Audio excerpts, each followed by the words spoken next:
Hello, I'm Christopher Mulligan, and I'm the founder and clinical director of GroupWorks West. In today's video, we're going to talk about myths.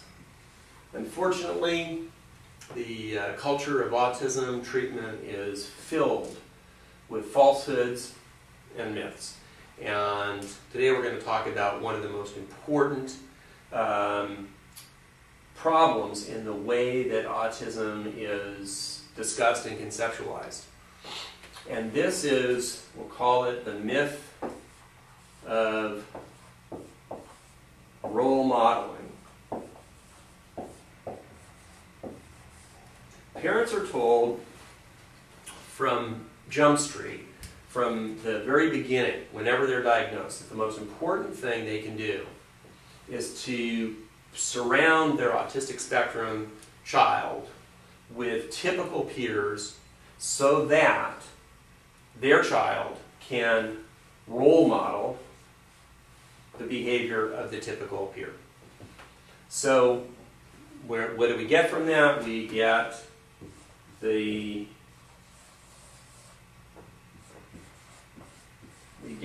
process of full inclusion in schools. Full inclusion is predicated on the belief that autistic spectrum children, when placed in a classroom with their typical peers, will model the behavior of their peers and will, over time, become less autistic.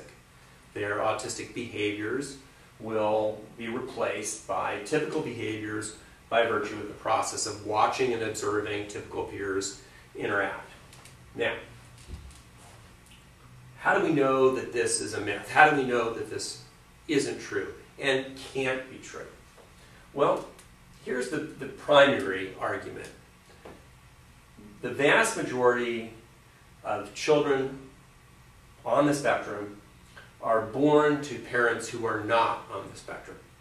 So from the moment they were born, from second one forward, they have been surrounded by non-autistic caregivers, and many times, most of the time, non-autistic siblings. So they have tens of thousands of interactions, starting from second one and going forward. They are watching typical people, their parents, their caregivers, their siblings, their families, over and over and over. Thousands, tens of thousands of interactions. And those interactions do not decrease their symptoms of autism. So if the interactions with their own families that started from the time they were infants did not, in fact, change the way they behaved, then why would modeling of a peer have any more benefit than their caregivers? Well, clearly they wouldn't. The caregivers have the advantage of being with their autistic child all the time, especially as infants. They're constantly behaving in ways that are not autistic, but it doesn't change. So the whole emphasis on modeling and putting autistic spectrum kids with non-autistic spectrum kids is based on a falsehood. And the falsehood is that they will model up and that they will modify their behavior on the basis of the typical behavior of the peers around them. So what we do know about full inclusion, what we do know about this, is that the children who are placed in full inclusion classrooms may, in fact, hold their own academically, but unfortunately, they do not form friendships with typical peers.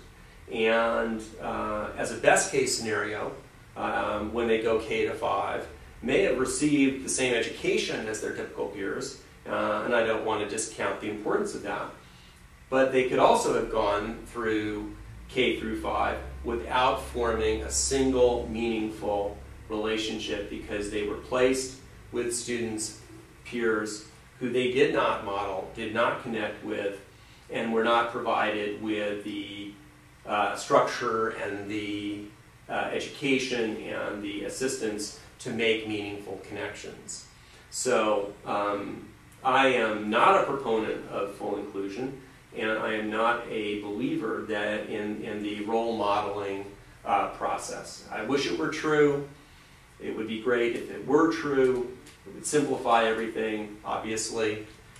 But we have to come to terms with that this is a myth. And the sooner we can move past it, the more we can get into meaningful and really productive solutions for our autistic spectrum children and teens.